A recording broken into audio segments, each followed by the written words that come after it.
These boards, man.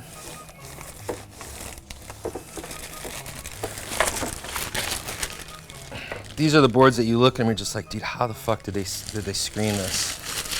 So many passes, man. Here's a Chico Bernes world board, man. Cliver, right? Yeah. Pope Rocco, fucking amazing. This was one early on in early collecting. I really wanted to focus on the 90s boards, and especially Cliver and McKee. I found a lot of early 80s boards, and when I met these collectors, taught out at Skate Lab, there's a bunch of older dudes that were really into the early 80s stuff. And I remember I traded an Agent Orange Vision, I traded a Possessed to Skate Suicidal Tendencies board for this. And I was the laughing stock of the collector world at the time because I traded that board for this shitty popsicle.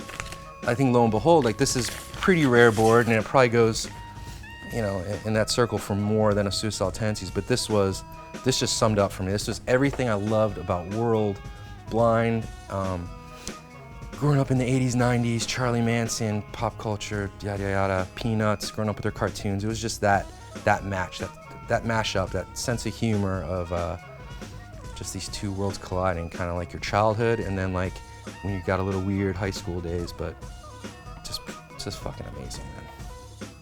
This was Adam McNatt 101, Charlie and his friends, Charlie and the Peanuts. It's pretty epic. I'm Nick Halkias. I'm a sales dude for Nike SB. Here's a weird Nodus 101 board you don't see too often. No idea what this is supposed to be about, but dog with his mouth tied shut with a shoelace and a ball. Early 101. Here's one I actually paid a lot for. It's John Montesi's first pro model, and I had to have it. Just John's a great friend, and a shit ton of memories of that kid just growing up skating and stuff, but I had to have it. Pretty good shape. That's your typical football shape, man. I actually have a few boards that pick fun at Rick Cossack, and this is kind of one. Cliver said it was supposed to kind of be making fun of Cossack, pedophile, giving kids candy. Again, pushing the envelope, gnarly. It's a little later, because that's a real popsicle, but Ronnie Krieger blind. Again, dude, just the print jobs are so amazing on these things. So many colors. What do I think about the heat transfer boards? I don't fuck with them, man. It just, you know, these are amazing, man. You know, you can't compare this to a heat transfer. I don't think they last either, man. Like, I don't know if it's Florida or what, but the transfers, dude, they deteriorate, you know. These are more to me like the early like psychedelic rock posters and stuff, man. These are real. Dude, talk to somebody who silk screens, man. Like, it's pretty difficult to screen on concave, and how they pulled it off, man, pretty amazing. Look at Costin 101, had to be one of his first pro models, but pretty epic. This, I think, is the finest example of not only Cliver's graphics and skills, but the screening process, man. If you run your fingers over it, you could just feel the layers of paint, man. But this was Henry Sanchez Blind, the Haunted Woods. And it's just incredible. It's so rad too when you see a board. Oh, it's got a little scuff there, but when you see these boards immaculate, man, that's just this one always just blew me away, man. Just incredible graphic from Cliver. I'm really a sucker for the politics boards.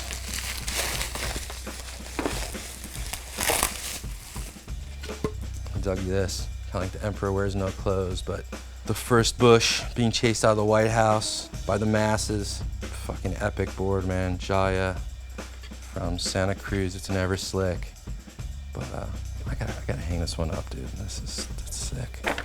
This is the board that got Simon Woodstock in a shit ton of trouble with World. I think it was like the final straw. Shows Simon beating up Devil Man, little E.T. Batman, all sorts of copyright infringement going on in the background. Pretty epic.